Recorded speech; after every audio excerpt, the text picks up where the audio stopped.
Достар, мен айтпасам да біліп отырған шығарсыздар, мынау дәстүрлі түрікше таңғы ас. Мен өзім таңғаламда мына жерде бәрі бар: қаймақ, бал, себзе, варенье, сосын ана қараңыздар, сыр, ана айранның ішіне даже чеснок қосып қояды да. Бұлар бәрі дәмді ғой, ана колбаса, жұмыртқа қуырып қойып қояды да. Одан кейін бір барғанда ана жерде 2-3 сағат отырасың, міне нанның түр-түрі астында қуырылған картоп, ана көзің тоймай жей бересің ғой, дәмдері керемет та. Бірақ содан кейін бар ғой, өз басым 2 күн туалетке барамай қаламын ғой. Соны ойлаңызшы, асқазанымыз, ішек қарындарымыз сонда қиналып қалады ғой, ана ішіміздегі моторларшы.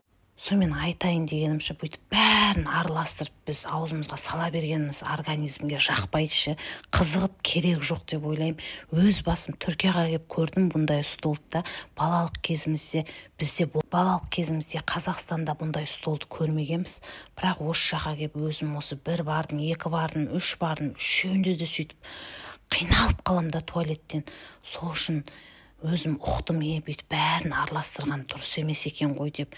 Енді сіздерді осы әлеуметтік желіден осындайларды көріп атсаңыздар, түк те қызығып керек жоқ. Мен бармайтын болдым. Барсам да алатын нәрсем бар ғой, сол кәдімгі өзімнің балалық кезімде жейтін бір пирожки мен бір шай ғана, алдына бір майын ғана алам да болды.